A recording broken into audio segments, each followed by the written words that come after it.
All right, today is the day, the bacon rib day. Oh my goodness, I have been waiting for 5 months to get my slab O bone-in pork belly ribs. So in my reaction video, I said that there was gonna be 2 points in my life, one before the bacon rib and one after. So today, as promised, I am going to try and replicate Jeremy's recipe to have this bacon ribby delicious goodiness. So today's that day, I cannot wait.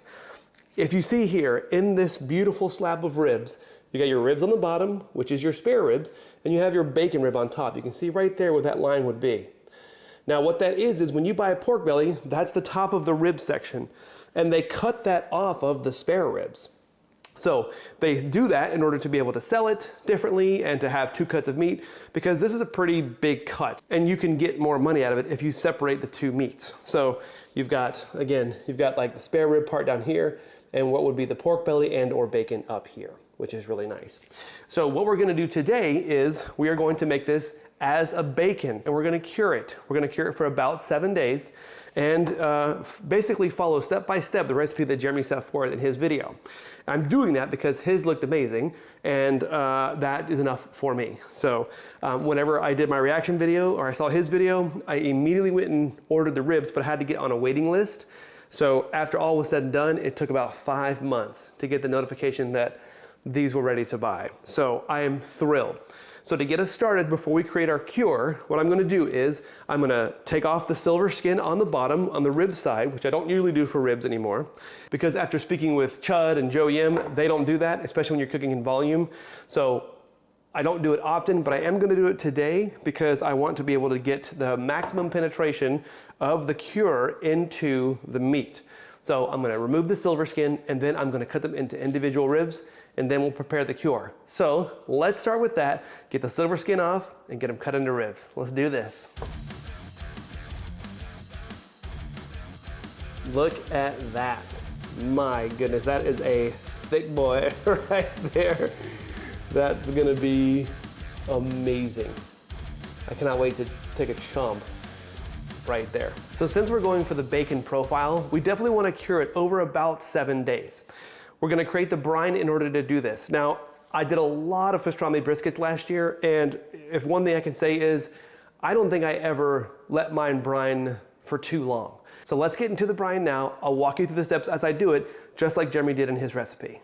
Okay, so the brine is very simple. It's just gonna be 4 ingredients. It's gonna be a gallon of water, 8 ounces of kosher salt, or 230 grams. It's gonna be 5 ounces of brown sugar, or 150 grams, and ½ an ounce of pink curing salt number 1. So to get us started, I'm gonna take about 6 cups of water, heat it up so that I can make all my ingredients blend well together. Just go ahead and mix them in there. So again, there's that 8 ounces of kosher salt. I'm gonna do that 5 ounces of brown sugar, and then I'm gonna mix to incorporate. So 6 cups out of the gallon I used as hot water, again, to emulsify all the salt and the brown sugar.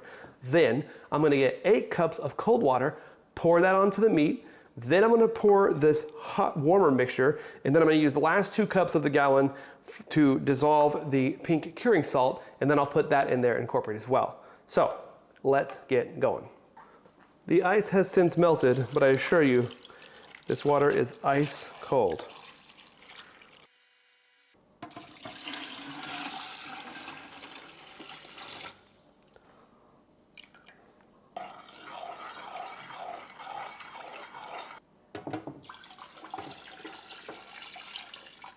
And now the hardest part of the whole process begins, the waiting game.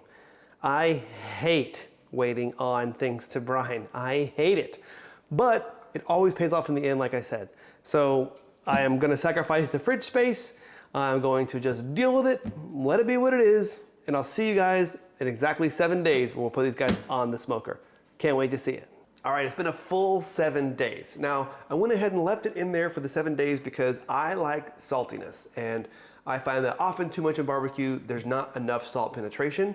So hopefully that didn't burn me too bad, but I think it's gonna be really good. But now we're ready. So I'm gonna take them out of the brine and pat them down, but first, I need to create the rub. Now I am trying to replicate Jeremy's version today. So I have a few ingredients that are all here and I'm gonna mix them all together for the rub. Now, Jeremy said in his video, I'm gonna put all the ingredients in the description below, and he didn't. You lied, sir, you lied, and it hits me right here in the heart. So what I did was I looked at the video, I kind of eyeballed it, and I'll tell you what measurements I'm using. We'll see if I was close. So we'll see. But either way, I'm sure like with the blend of spices that he put together, it's gonna be a good seasoning, even if the ratios are a little off. So I'll tell you what I did, and we'll mix it all together and go from there. All right, so we have 3 tablespoons of black pepper. I have a tablespoon of granulated garlic, 1 tablespoon of ancho chili powder for that raisiny flavor that Jeremy talks about. I'm really excited about that. I have a teaspoon of guajillo chili powder, a teaspoon of mustard powder, a teaspoon of chipotle, 3 tablespoons of maple sugar for that sweetness, and then a tablespoon and a half of granulated honey. So I'm gonna take these and I'm gonna mix it all together.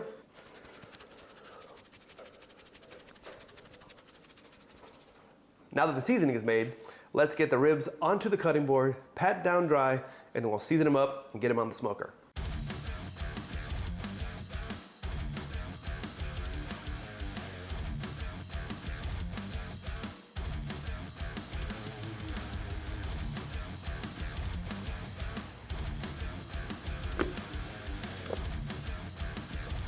All right, so we've got them on the smoker now. We're gonna go for about 4 hours, 200 degrees.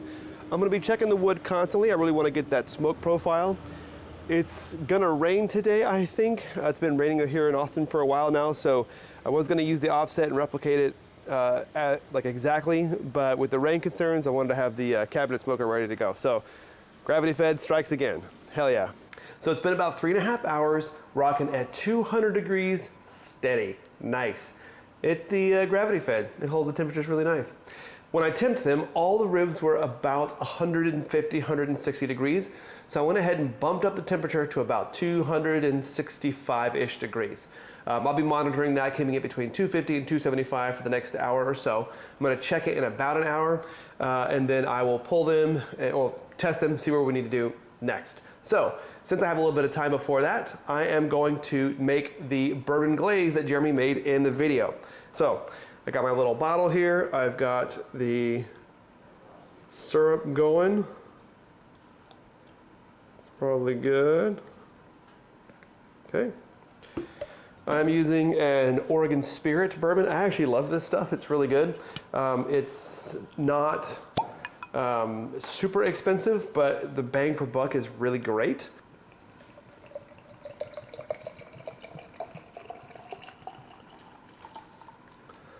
All right, that looks close to what Jeremy's ratio was in the other video. All right, now he also mentioned as a way to balance the flavors in this, he added some tamarind paste. And so I tried this today and he mentioned that you could, it's found a lot in barbecue sauces. I tried a little bit and it's true. Adds a little bit of tang, hopefully will kind of help balance out the flavors overall and provide a little bit of nice like barbecue saucy flavor. So I'm gonna add some into the bottle here. I think he used maybe about half a spoonful, so we'll try this. And if we don't like it, we will add more other stuff. And then he also added some honey to it. Now I don't have that knotty wood goodness that he had, but we're gonna add a bunch of honey into this. All right, so let's see how this does, if it thickens it up enough for us. Gonna mix and then shake.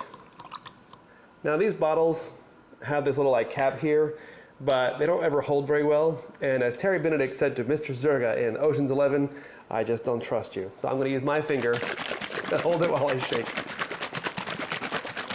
All right, it's looking a little thin, but let's try it out. Oh my God, that's good. I'm going to add a touch more maple syrup. I think I added just a little bit too much bourbon in there. Add a little more syrup.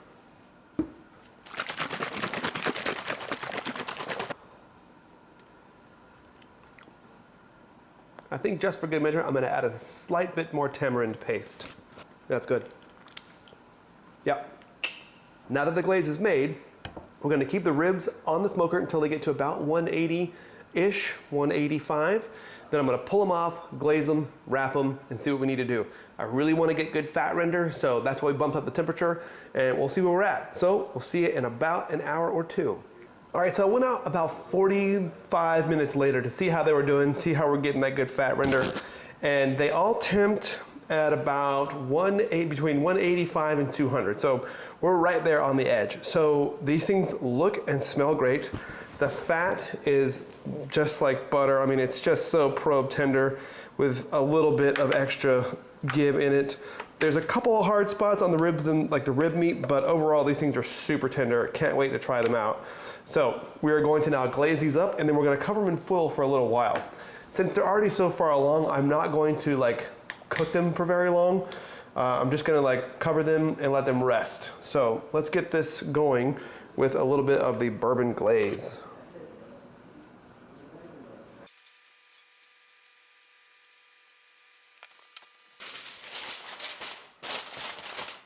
All right, I think what I'm gonna do is I'm gonna put them in the oven at 265 for about 10 more minutes, just to finish it off, really get in that nice bourbon glaze, and we'll pull them and rest them. Let's do it.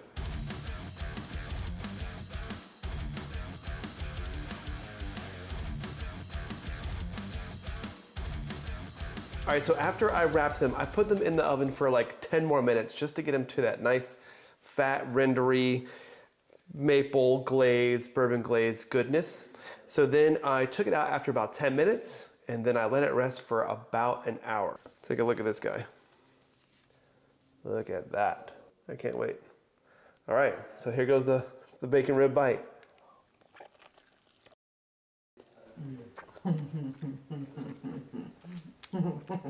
Dang. Ooh, it's rich. It's so good. So this is really interesting because it's super bacony, super smoky. The rub is really delicious, and it is really, really rich. I think that most people will probably be able to eat about half of one of these. The fat is rendered really nicely.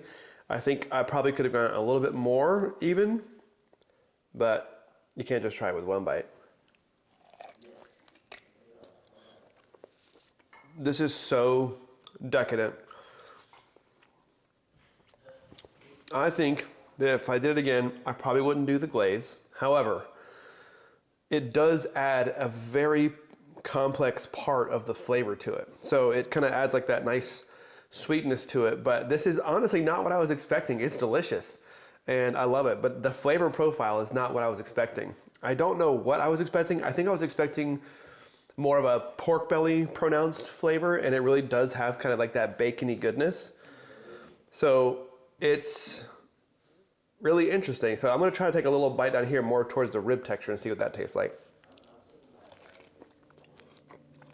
Chewing the bite, I think it's got a lot of really great texture. It's not falling apart. It's firm, but not too firm. It's right in that pocket. It's not fall off the bone, and it's got a nice, good structure to it when you take a bite. It's incredibly juicy. It is very smoky. We definitely got that smoke profile in there by doing the low and slow. So now that I've had one of these, I will probably not have another one until later because these things are so rich and decadent. I'll probably eat an entire one and then be done with food for the rest of the day. Barbecue is a very rich endeavor, and this is no exception. So I'm really thrilled with the way this came out. I will definitely do it again. And maybe this time, next time, what I'd probably try to do is do a more like savory, smoky glaze, since there's so much sweet in like the rub itself. I think what I'll do next time is do more like what I did for my other rib video and try a seasoning like that, a sauce like that. So that barbecue sauce, I'm gonna try it again. So this is delicious. Can't wait to try it. Porter Road, I think is the only one who does this. So I definitely love this. Definitely try it out, give it a shot. And if you do, try it out, leave a comment. Let me know what you thought about it. So thanks for watching. We'll see you on the next one.